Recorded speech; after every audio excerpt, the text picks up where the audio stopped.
Good morning. Welcome to the Holston Valley Unitarian Universalist Church. I am Tom Burns, and I am glad we can connect during this time through the power of technology. Please be aware that this service is being live streamed and recorded, and that you can find subtitles in one of your menu options at the bottom of the screen. We are still posting the services to YouTube, and you're welcome to join us that way, but you'll miss being able to participate in our interactive joys and concerns. Today, we have a guest in our virtual pulpit, Reverend Clyde Grubbs. Reverend Grubbs is a UU minister who served congregations in Indiana, Quebec, Massachusetts, Texas, Florida, and California. He's presently serving as minister at large of the Tuckerman Creative Ministries for Justice and Healing. Clyde honors his Native American heritage, Texas Cherokee, which informs his spiritual understanding and practice, and his anti-racist and anti-oppressive commitment. He's worked for peace, justice, and equality since he was in the UU youth movement, liberal religious youth. The title of his talk is Discovering America Again. He notes that in the 15th century, Christian Europe asserted the right to conquer and subjugate the non-Christian peoples of Africa and the Americas. The result was the enslavement and genocide of many peoples. He asks, how can we rediscover an America of peace and justice? We begin our time together by lighting our chalice. Please join me now.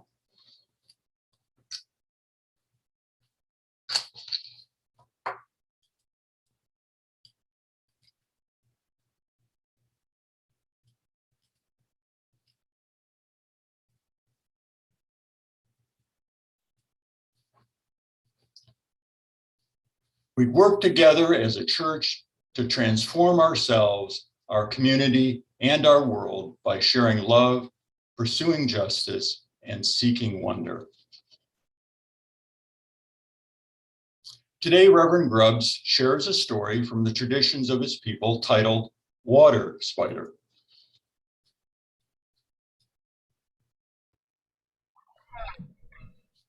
In the beginning, there was no fire, so the winters were nasty and cold.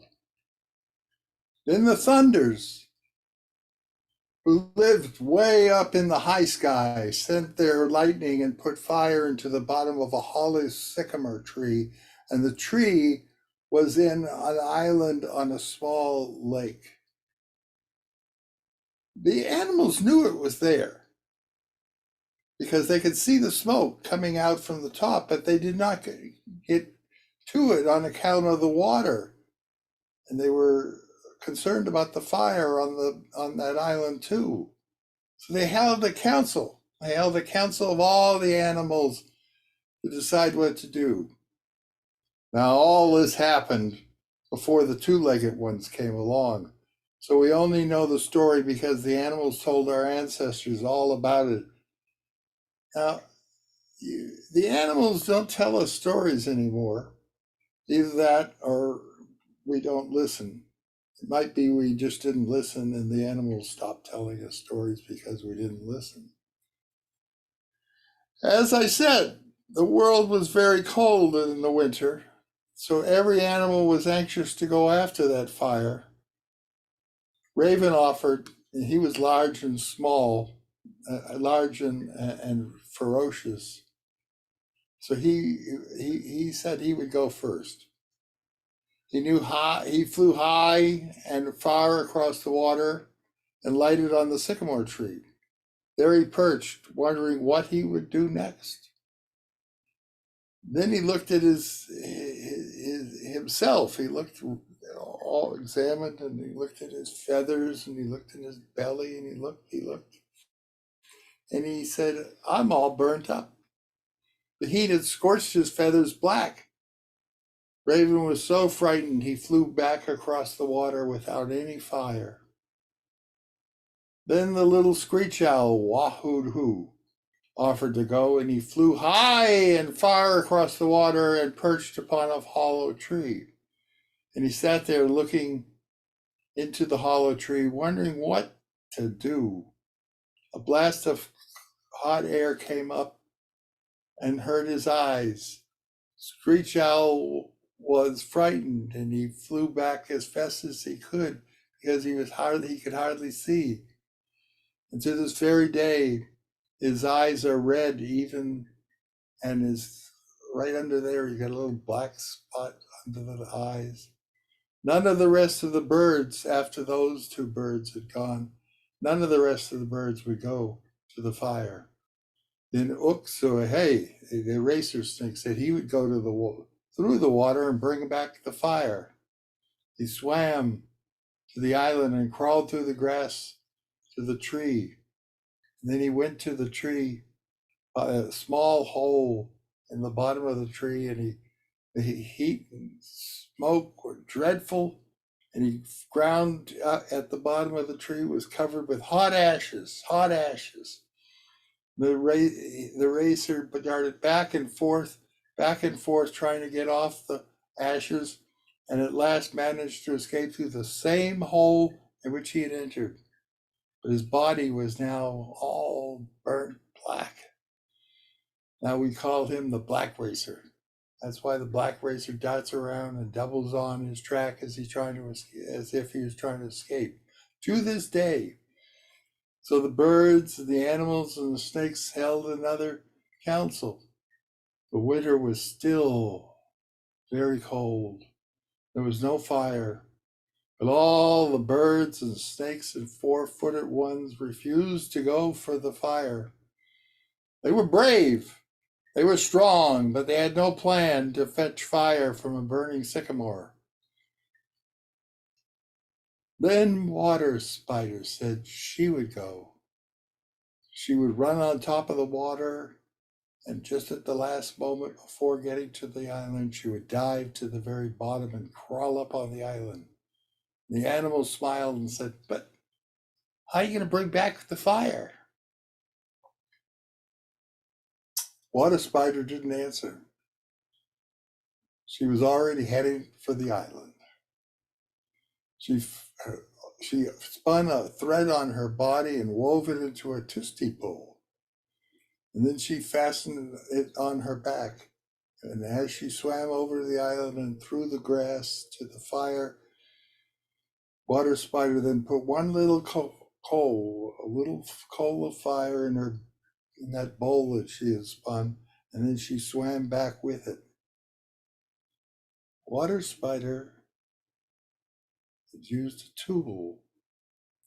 Thanks to Water Spider's brain and planning, we now have fire. The tallest, fastest, strongest, bravest animals, birds, snakes don't always overcome the challenge. Sometimes you need a plan. And that's what the story was told, is how Water Spider got us fire so that we could stay warm in the winter. Make a plan.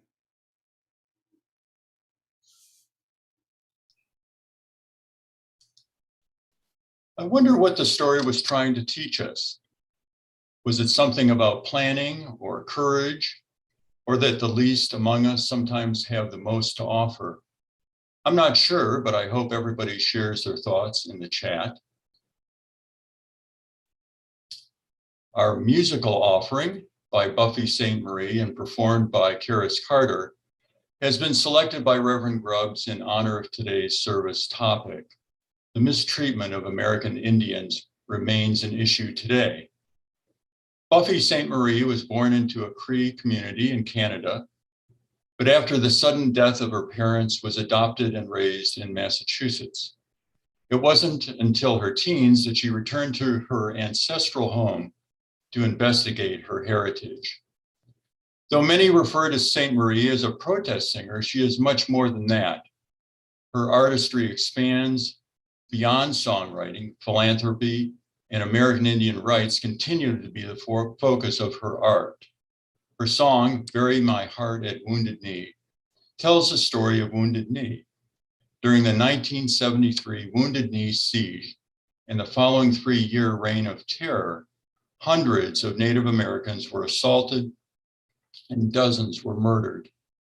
This largely ignored civil rights movement brought several tribes together for the first time. This was not an isolated incident. Standing Rock is perhaps the most recent publicized protest of tribal mistreatment. Still active today, the controversial Dakota Access Pipeline could destroy burial grounds and poison the water supply for a sovereign nation.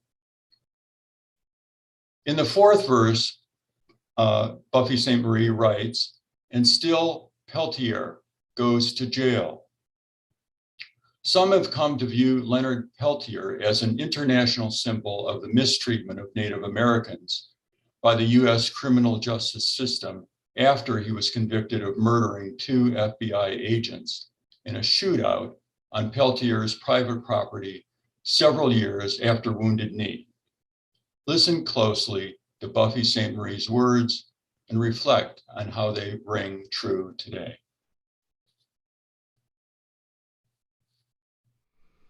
Indian legislation's on the desk of a do-right congressman. Now he don't know much about the issue, so he picks up the phone and he asks advice from the senator out in Indian country, a darling of the energy companies who are ripping off what's left of the reservation.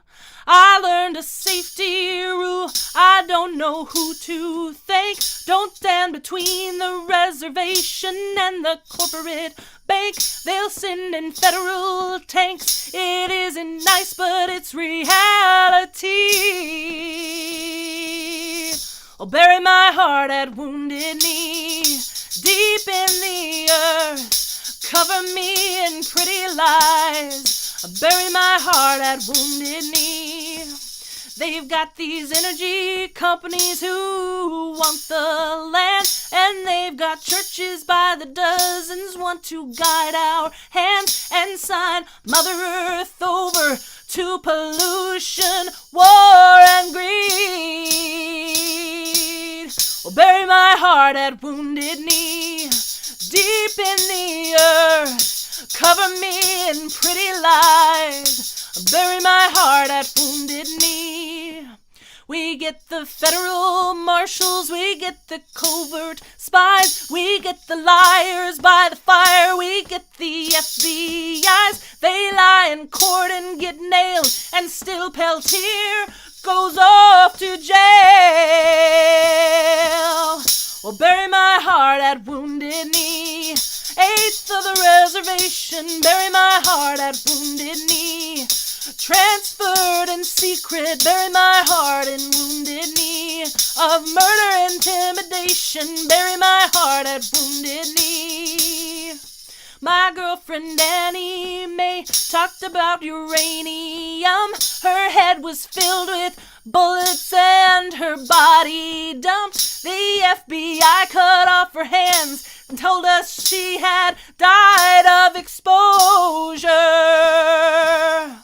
Well, bury my heart at Wounded Knee, deep in the earth. Cover me in pretty lies. Bury my heart at Wounded Knee. We had the gold rush wars, how didn't we learn to crawl? And now our history gets written in a liar's scrawl. They'll tell you, yeah, honey, you can still be Indian down at the Y. Well, bury my heart at Wounded Knee, deep in the earth. Cover me in pretty lies, and bury my heart at Wounded Knee.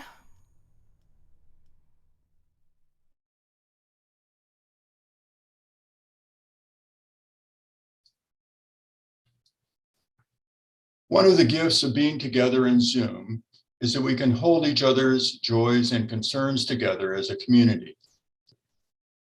If you're with us in Zoom, you can type in the chat box who or what you're holding in your heart that you want your community to hold with you. This week, those comments will not be read out loud, so I encourage you to read the chat so that you can be aware of the joys and concerns of our community. We light a candle for all of those affected by this COVID-19 pandemic, which is all of us, and some more than others. As of January 22nd, there have been 5,574,201 deaths worldwide from COVID-19.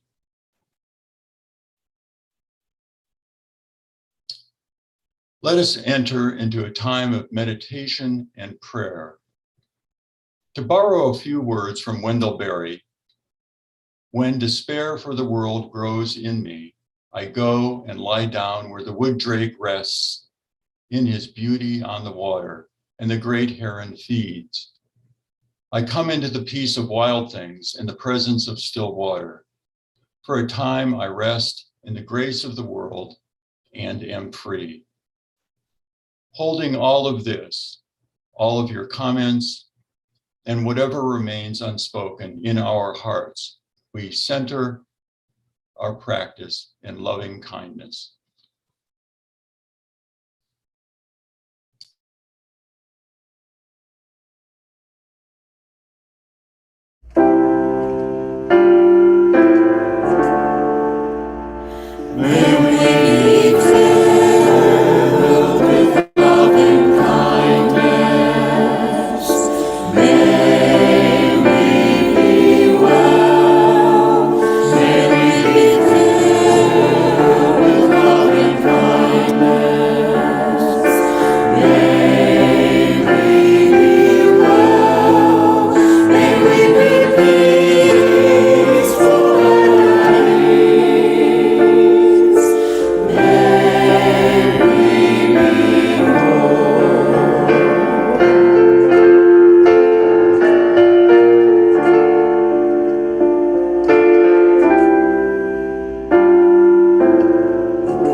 And now Reverend Grubbs will share the wisdom of Winola LaDuke by reading her piece, Like Tributaries to a River.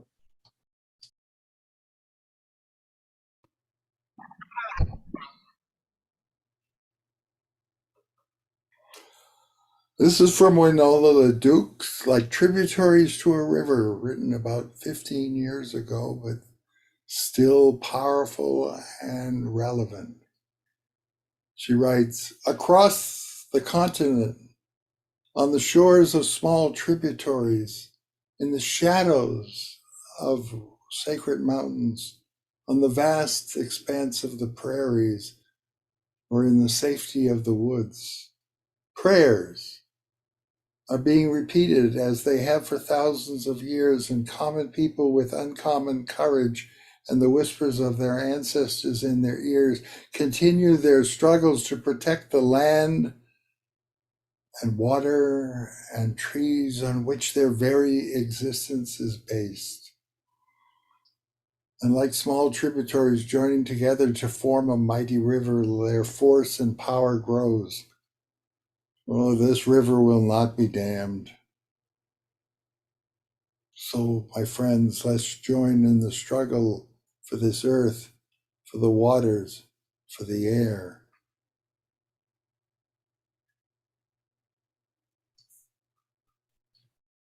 So with Reverend Grubbs' invitation to join in the prayers of common people with uncommon courage, struggling for the earth, the waters, and the air, let's attend now to a sermon, Discovering America Again.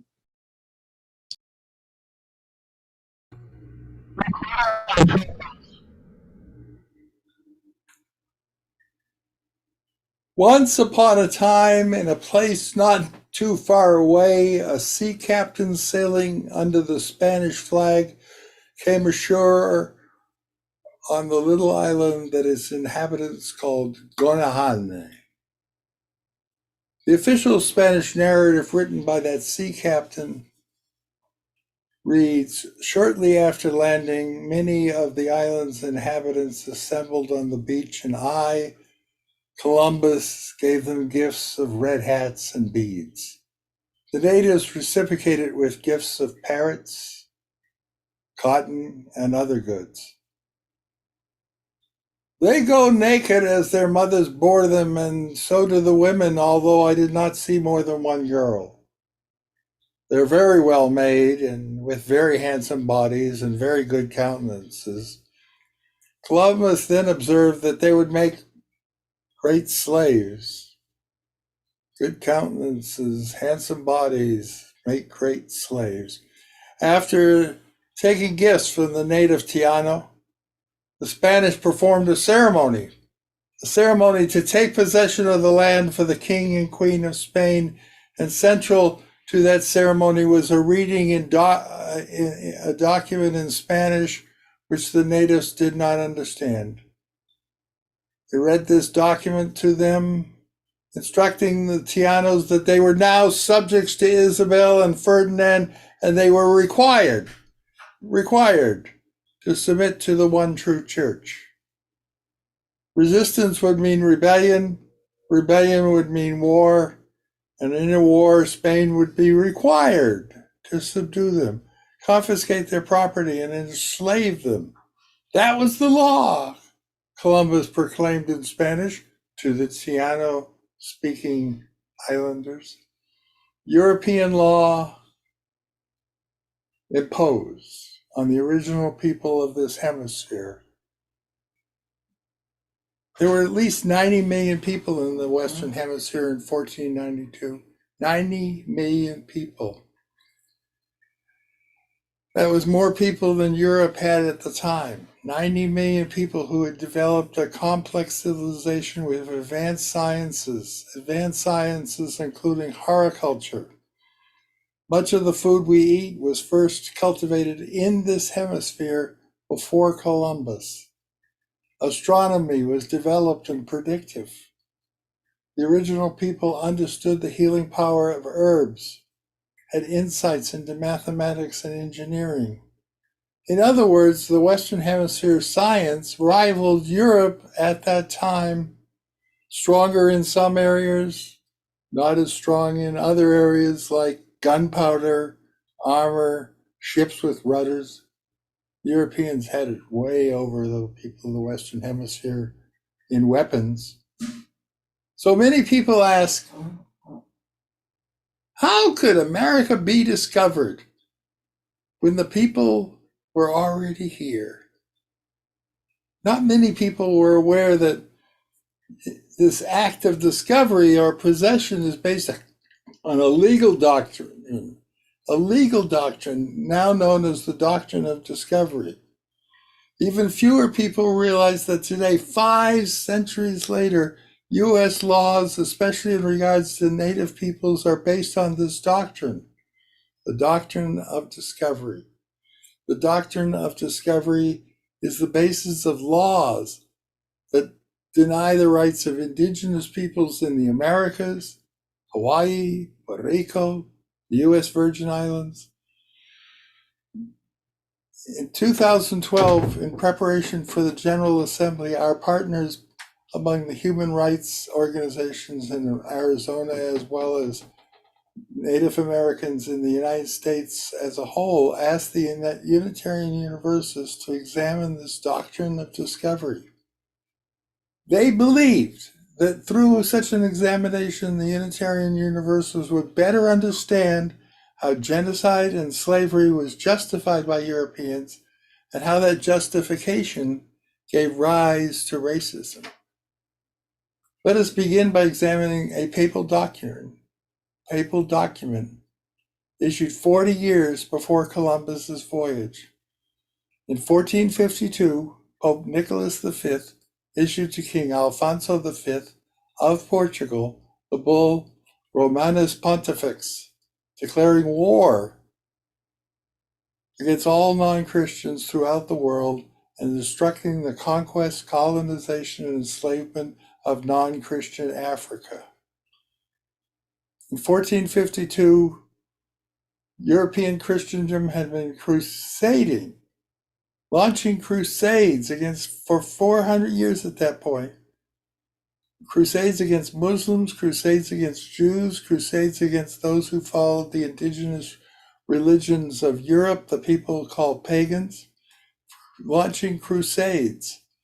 So that the idea that of warring to expand the church, of warring against non-Christians to bring them to the church, was not a new idea.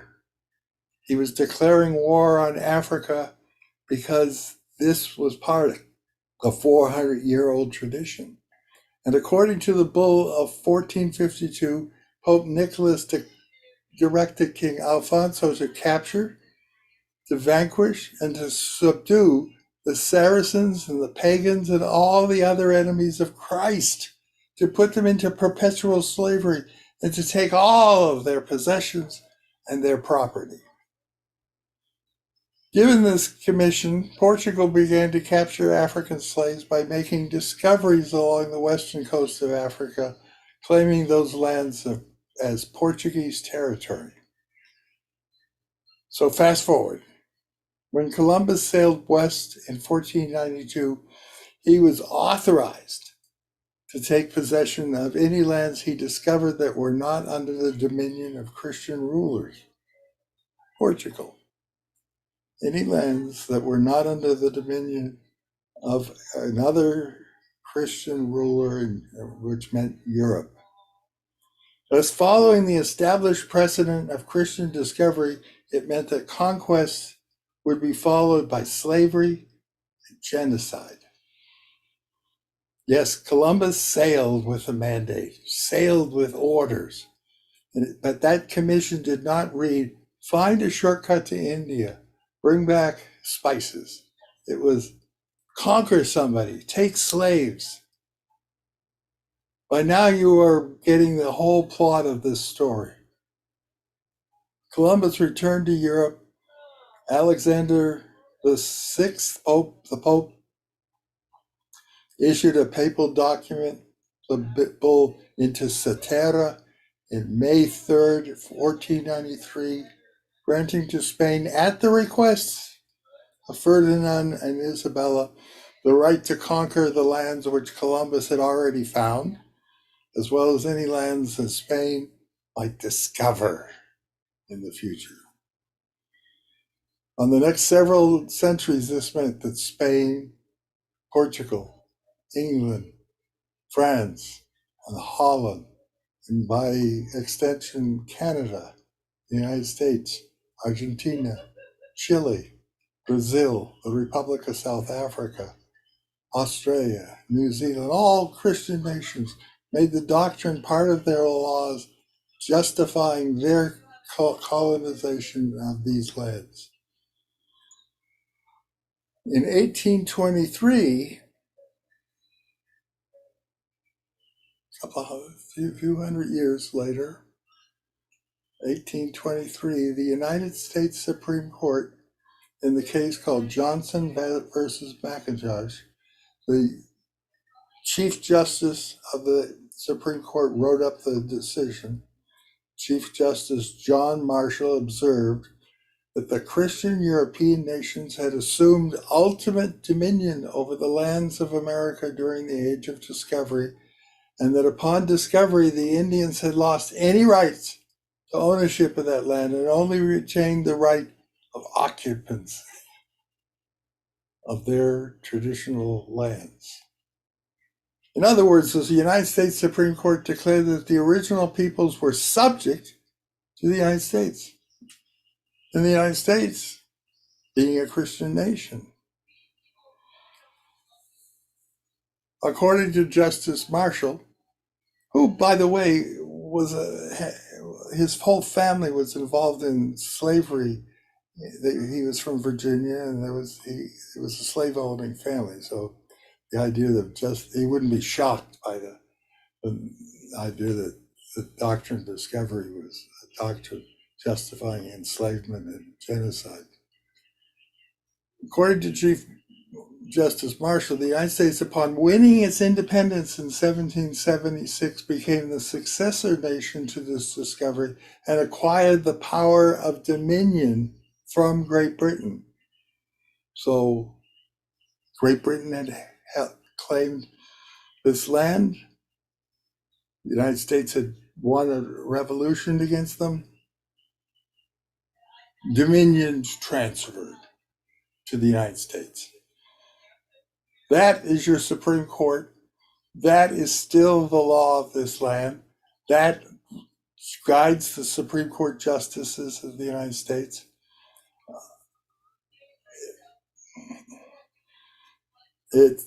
Using this principle of discovery as a premise, the Supreme Court stated in 1831 that the Cherokee Nation, and by implication all Indian nations, was not fully sovereign, but may perhaps be deemed a domestic, dependent nation.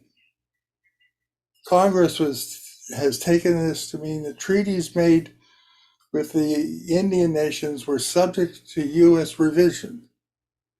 That means if we make a treaty with an Indian nation, 40, 50 years later, if the United States doesn't like it,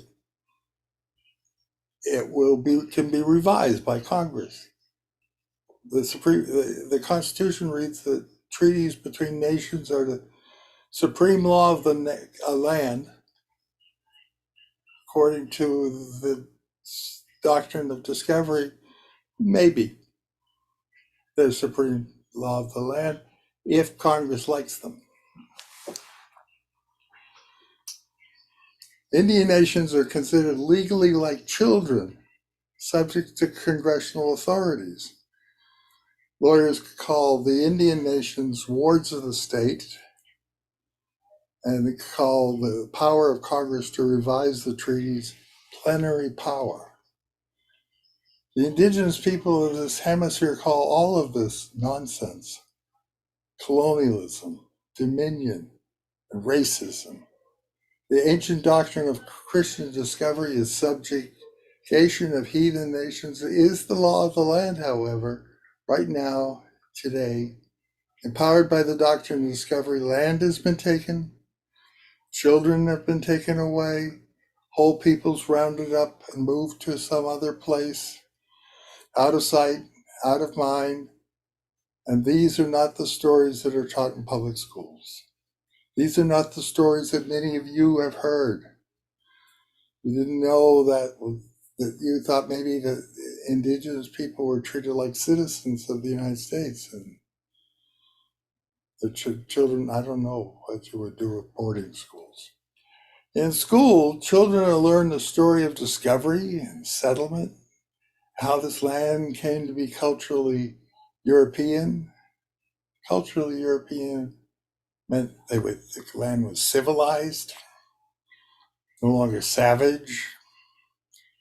Our children are learning through this story that white Christian men have the right to rule over non-white, presumably inferior women and men.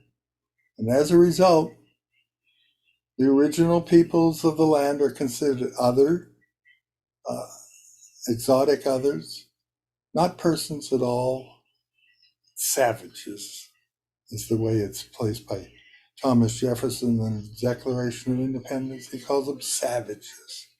This story continues to impact on the mentality of the people of the United States.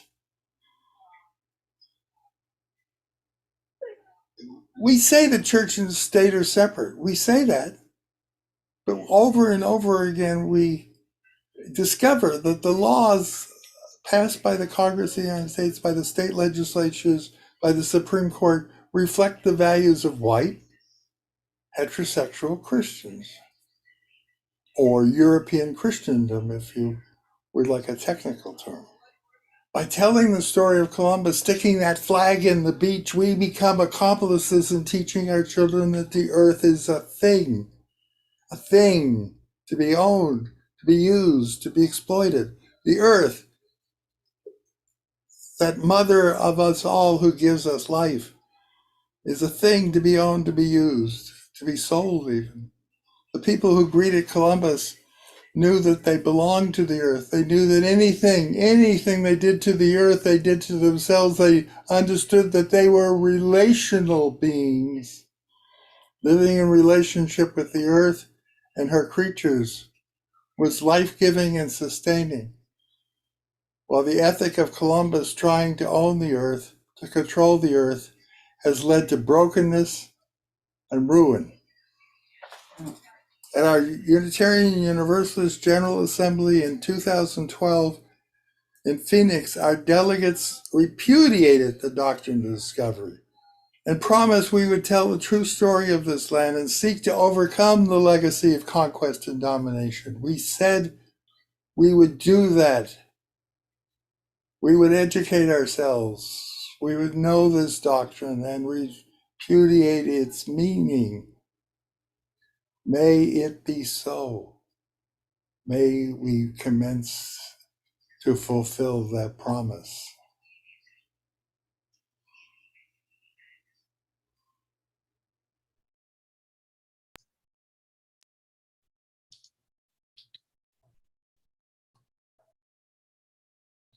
Let's extinguish the chalice together. We extinguish this flame, but not the light of truth, the warmth of community, or the fire of commitment. These we carry in our hearts and share with all the world. There are many ways we can live out our commitment to Unitarian Universalist principles.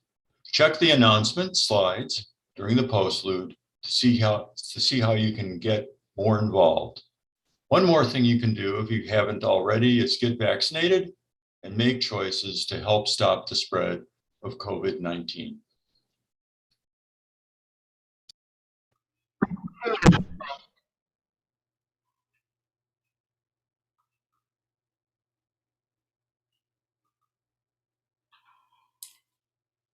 My friends, remember as you leave this gathered community, this virtual community, this community of faith, that we are all made of the same stuff as the stars, that we're all connected and intimately related to the eternity of all that is and ever will be. May you be blessed with the spirit of life, which is love, and build the aspirations of this community, which is based on hope, with possibilities made whole through witness and practice, be with you. Go in peace. Walk in joy.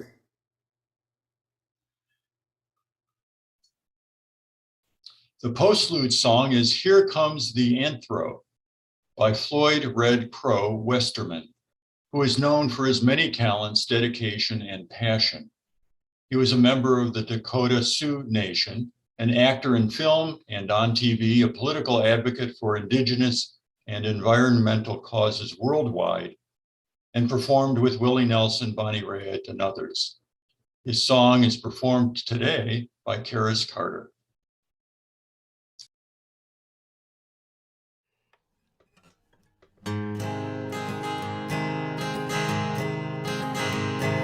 And the anthros still keep coming like death and taxes to our land, to study their feathered freaks with funded money in their hand.